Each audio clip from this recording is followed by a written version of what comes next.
We are your home theater and AV questions answered. This is AVRant. Want your home theater or AV question answered by Tom and Rob? Send it to question@avrant.com.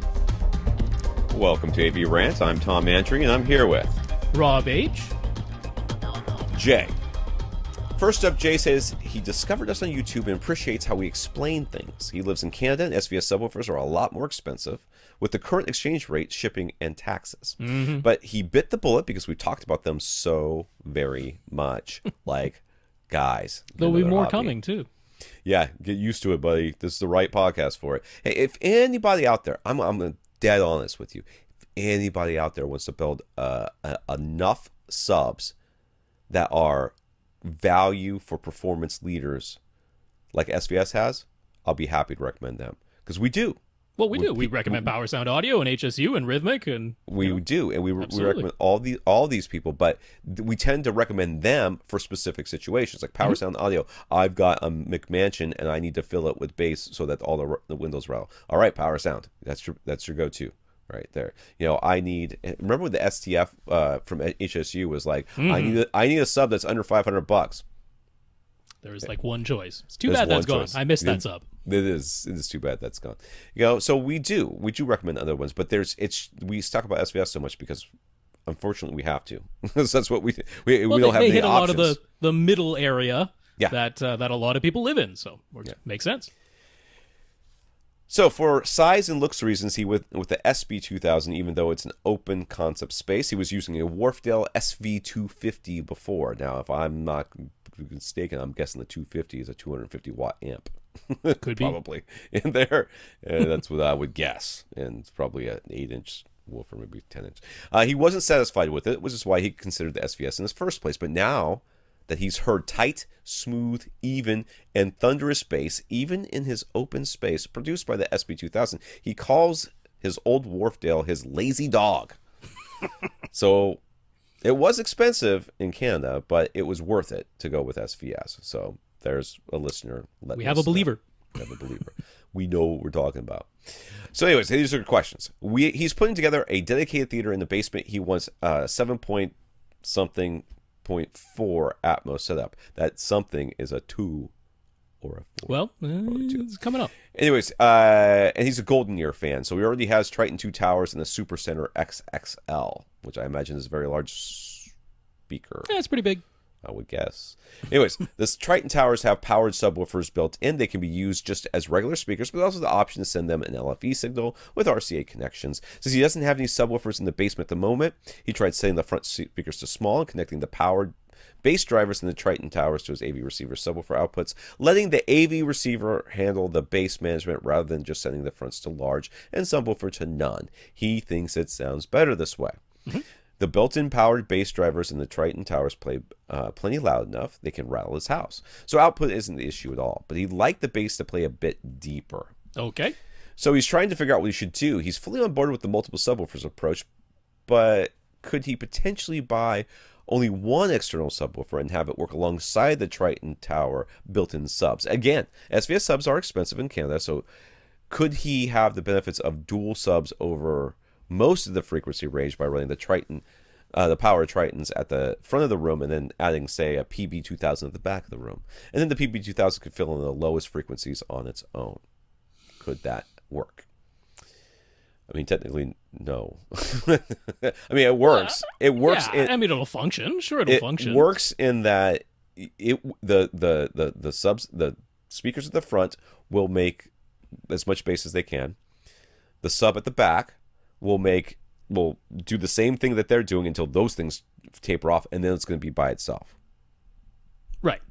So, and those Triton towers are going to be attempting to play lower, which brings in the possibility of them actually adding distortion in those lowest frequencies, as opposed to really helping out.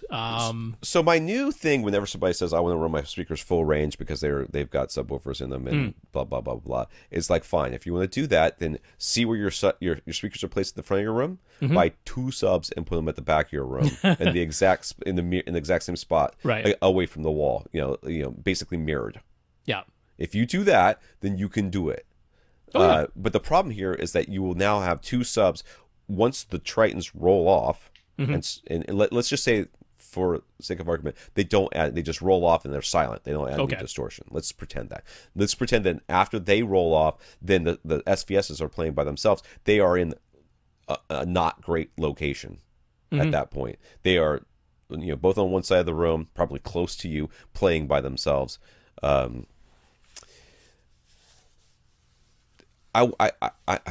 know that, and I just think you should run your speakers as full range, not full range, but still set them as small. speaker, as a speaker, just run them not as a speaker, not as a speaker and a subwoofer, as a speaker. When I said full range, that's what I meant, and then cross them over into your sub, and then save up for a second sub.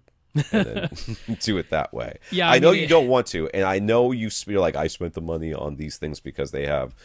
I understand. I do.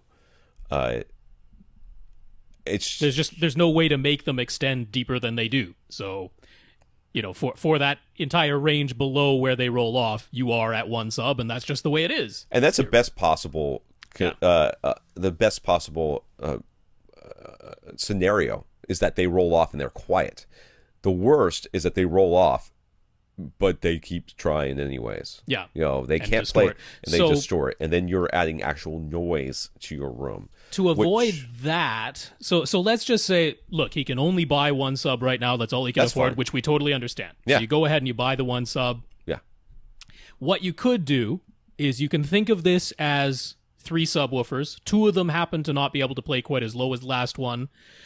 So you could use that multi-sub optimization software. You'd have to have a measurement mic. You'd have to have a mini DSP. But it will optimize it to the best of the abilities of the 3 subs that you have. Right. Will that mean perfectly uniform bass in the lowest parts where the Tritons can't reach? Not necessarily, because you're really dealing with only one sub there. But you should be able to get pretty good frequency response at your primary seat, which is likely the only one that you really care about. The other people who are listening in your theater probably don't care as much as you do. So, I mean, you can make the best of it. Yeah, but you see, what you're describing is spending money on a mic, spending a lot of time doing all this calibration, just to be able to use the lower end, the last. Let's be generous and say they go down to 35.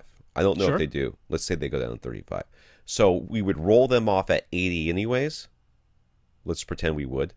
Maybe you could roll them off even lower, but we'll roll them off at 80 anyways. So we're talking about 45 hertz, basically, right? Right? It's just that you can get, like, let's just say you bought one sub, you took the Triton towers, and you just set them to small with an 80 hertz crossover, and that's all you did to them. Yeah. And now you just have a straight up 7.1.4 setup, right? Like, if that's what you did, you could, if you did the whole multi-sub optimization software with the mini DSP controlling the powered drivers in your Tritons as 2 other subs, you could improve upon that. You could, because, I mean, a lot of the bass is 35 hertz and up. That's the majority of the bass. My point here, though, is in the end, you're going to end up with one seat that's pretty good, and the rest of them are probably not going to be nearly as good. Like, they're going to be better than just a lone sub all by itself. Yeah, you see, but not quite as good as just getting 2 subs. Cross these speakers over at 80 hertz or whatever you decide to cross them over as. Run them as a speaker. Don't worry about the subwoofer part of it. Buy a subwoofer. Run it as a lone sub. Make your seat sound good. And then save up for a sub. Save up for a second sub. I mean, I'm agreeing with the save up for a second sub regardless as well. I'm just saying if you wanted, but that's spending extra money on stuff that you might not end up needing once you have the 2 subs. So it's it's a trade-off that way. Yeah, you're almost certainly not going to need it. But if you're going to do it, make sure you buy the mic from Cross Spectrum Labs. That's right. Anyways, he's come across a couple of reviews that claim that there are slightly audible differences between the PB2000 and the PC2000. He says they are different designs, but is there truly no difference at all? Are these reviewers correct or making stuff up? I think they're making stuff up, not on purpose, but I would be surprised. If anything's making a difference, it's the fact that the PC2000 comes with the isolation feat and the PB2000 doesn't. That could be that. That I would believe. That Yeah. I would believe. There is.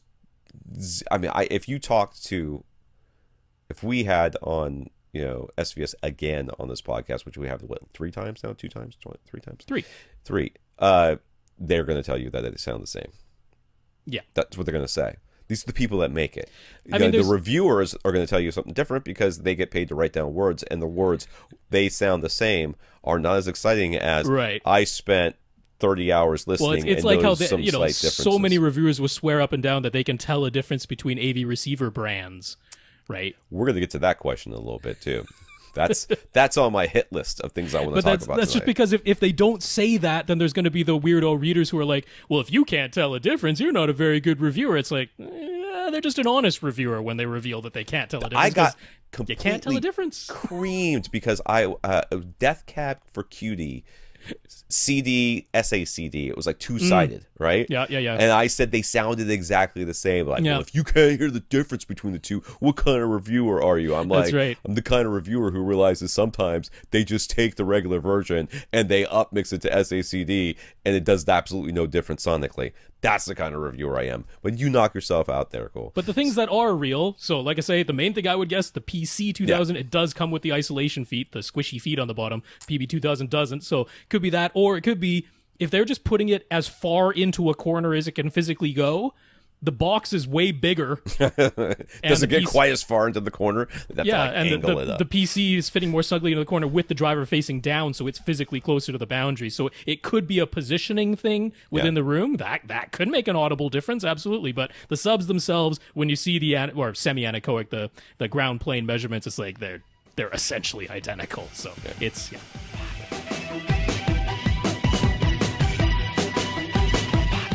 Want your question answered? Send it to question@avrant.com.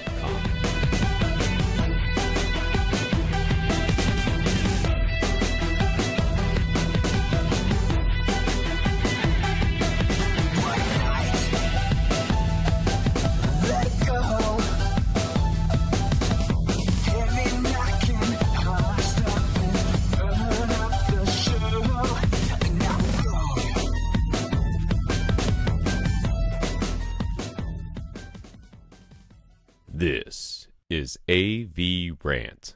now go out and listen to something.